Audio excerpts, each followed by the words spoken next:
Ready, slow. So this is for Westmoreland Street. Yeah, look at me. Been in the Parsons family for 100 years. We're going to take a little tour around the yard, for starters. Yeah, and who are you again? Oh, I'm Richie Parsons. Yeah, what's today's date? Today is sometime late July. I think the 31st. All right. But anywho, the side yard. Right.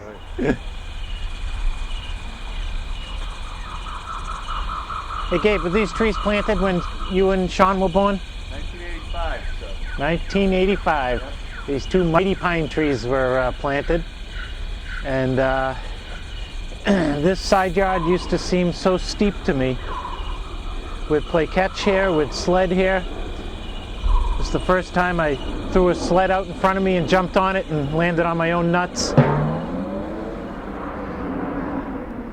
Just fond memories. Also, where the apartment building was the Adams Theater.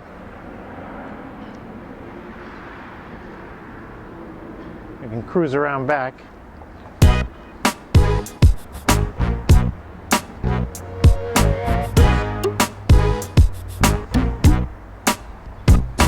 Wow. This kind of little sunken area was where the tomato bed was. My dad grew tomatoes. Under here is where Harry the rabbit used to live, under the back porch.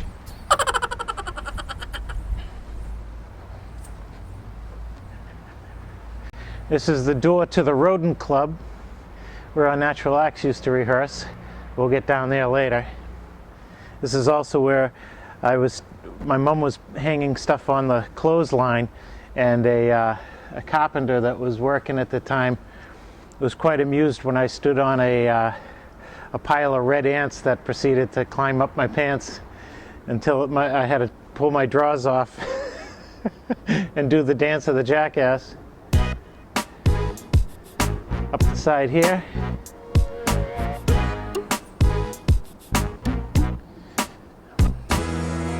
Where this odd plant is growing is actually the spot where I might have been 5 or so years old, and it was a hot summer day, and I was the only one home, but I was in and out of the house an awful lot. My mother was like getting perturbed, and she said, "If you come in this house one more time, young man, you're in for the day." So immediately I exited and had a poop. So I pooped right here and then ran back into the house to get some toilet paper, and I was in for the day. But that plant has thrived.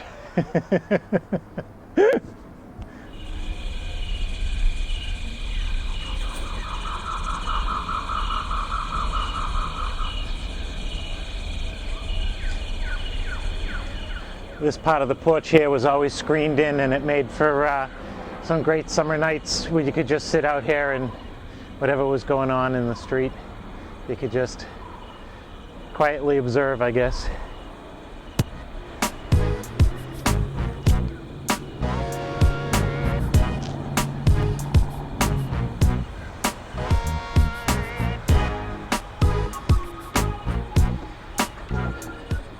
I think what I'll miss the most is the front porch. It's pretty unique, and it's pretty huge. It's great and nice and easy for sitting and relaxing and enjoying a good breeze when the wind changes to the east, especially. Do you want to go inside? Well, let's pick it up. All right. Yeah, anytime. All right. Let's head on in. All right.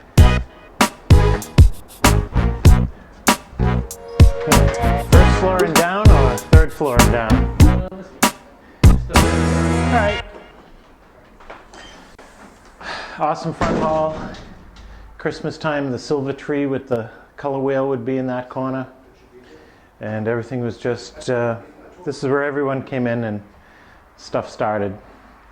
Living room. I guess this is where I saw the Beatles on Ed Sullivan.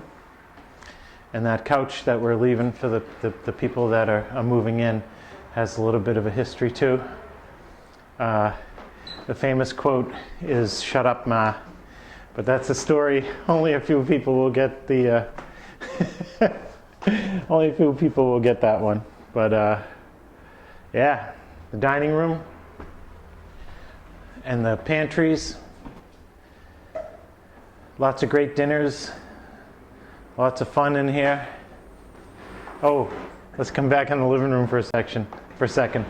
This corner was where the side chair was, where on Christmas Eve, the one year my dad decided to open up Christmas presents on Christmas Eve instead of Christmas. My brothers were all older and they were all out, and then they came home and they'd been out partying, and my dad had been sitting in his chair boozing it up. So instead of like having a cherry Christmas Eve opening presents, we had a huge fight. And this is where me, Moose, my mom sat and cried. But there's happy moments too. This was always the blue and white pantry, was the China pantry. Over here is the red and white pantry, which isn't red and white anymore, but had some neat little features like the little pass-through and the kind of butler type stuff. I used to play under here. I had a chair, and that's where I'd sit if I wanted some quiet time, I guess. I was a little smaller back then. The kitchen was always the place where everyone ended up, but I guess that's kind of the way that always is with a lot of homes. And this is where my mom wasn't a very good cook, but this is where we all sat and had our dinners almost every night as soon as my dad came home. That's something we do at my house too, is try and have as many dinners together as we can. Do you want to go downstairs and see the birthplace of a natural axe? Well, follow me. As I walked down these stairs one night, I wrote the song Brain Damage. Dominic was playing the drums and he was playing this boom, boom, boom, boom, boom, boom. And I wrote the lyrics as I walked down the stairs. When I woke up this morning, my pillowcase was stained. And this is where Natural Axe rehearsed. This is where the Slow Kids made their film debut with Mike Costa. This is where the audience sat for our movie. Paul Suppley, Denny Gaines, Mark Harrington. It was quite a cast. And this is where Denise Donahue took the original photos for the Unnatural Axe EP.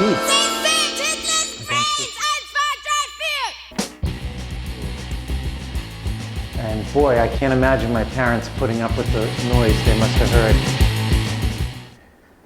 When Rita Rat came to practice with us, that's when my father decided to leave the house and go drink, because he said he had to block his ears when Yellin' Helen was singing. They saved Hitler's brain. Yeah, this was it's pretty huge and pretty empty right now. I think the laundry room might be the very first place Tommy and I rehearsed before we went across the street to play at Jimmy Burns's living room. But my dad wrote this, ILYP. We always thought it meant I love you, Parsons, but it's something that he had with my mom that was I love you passionately. And yeah, laundry room is looking good.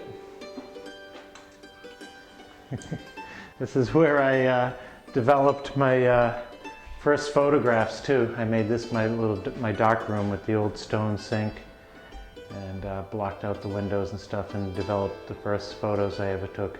Again, thanks to Denise Donahue, who got me into that. All right, let's hit the top floor.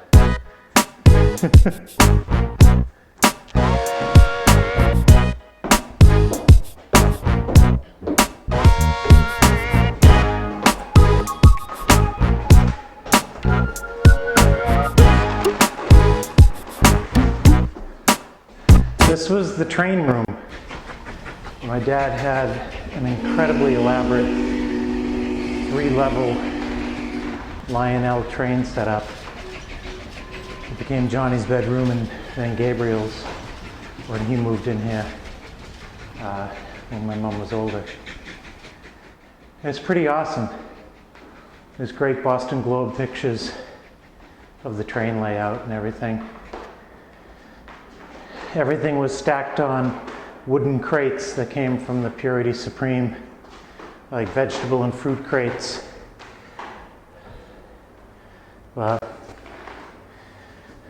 Next room was where me and Moose spent our teen years, I guess. A couple of beds side by side here, punk rock posters on the walls, and I think, Tommy, you and I probably wrote some music up here at some point or another. I know this is where you gave me the book you had from Emerson on how to lose my accent. I almost turned on you back then. Obviously I didn't read it. This is the storeroom. This is where we would go exploring. Here are some of those fruit crates that the train set was set up on. And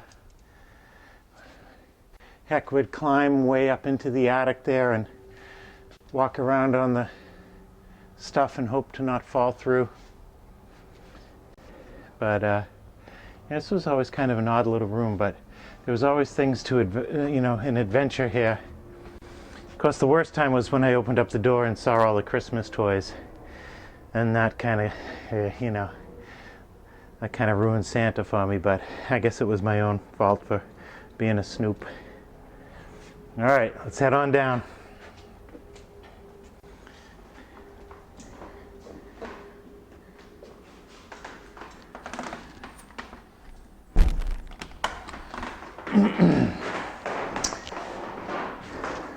That window is one of the first things I ever photographed.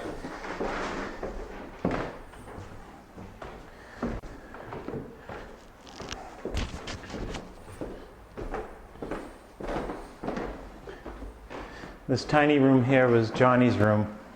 We used to refer to it as the bird cage. This is where I allegedly put snots in his hair when I was hanging out with him one morning. And this was Billy and Jimmy's room, and a couple of twin beds here, and the encyclopedias were always against that wall. So whenever we felt like we wanted to invade their privacy, we'd always tell them, I'm looking for a book on Norway. And they'd get pissed off, but they knew they had to let us in because that's where the encyclopedias were. And Jimmy also had a knack for hiding his Playboys under Billy's mattress. So when my mom made the bed, he got bagged. But that's another story. But it looks pretty nice. It'd be a nice. Was originally the master bedroom.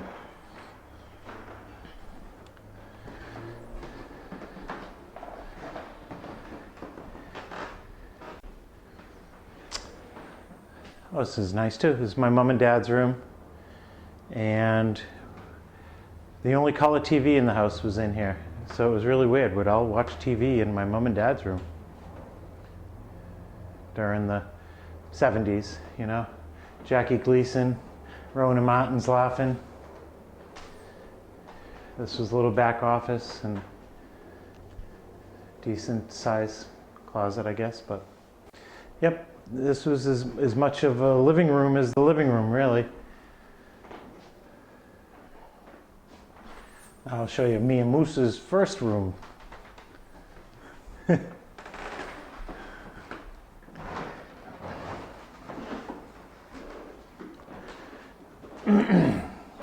This room had awesome panda bear wallpaper, and Moose's bed was in the corner and my bed was over here. I remember I had my hi-fi, my little stereo in the corner, playing 45s. I had like Puff the Magic Dragon and that kind of stuff, but my brother Jimmy had Beatles 45s, and Beatles 45s was what I really wanted to listen to. there was the Beatles EP of Anna that I was particularly fond of because the guy across the street was in a motorcycle gang and his girlfriend was Anna, and she was, well, I was like 6, but she must have been 19, but I was totally in love with her, you know, jeans and leather and this chestnut hair. And I used to make believe I'd play the 45 Anna over and over and make believe I was riding a motorcycle with her on the back. But I wasn't an adult. I was a 6-year-old with this 20-year-old woman on the bike. Hey, a guy can dream, right? All right. I think we made our way through. Lots of people up and down this. Which was the trolley room? That turned into Dad's, my father's den. Yeah, okay, yeah. This also became my father's den, known as the trolley room. If you got trapped in the trolley room, that meant you were listening to his records. He'd ask you where you were from, and then he'd take out an album of photographs of rapid transit from wherever the hell you lived. And you might not escape. Also, Jimmy and Billy's room is where my dad locked Judy in because she was, well, I don't know if it was because she was nursing on a Dorchester day, but he closed the door with no handle on the other side. But anywho, let's go see what Johnny and Gabe are doing.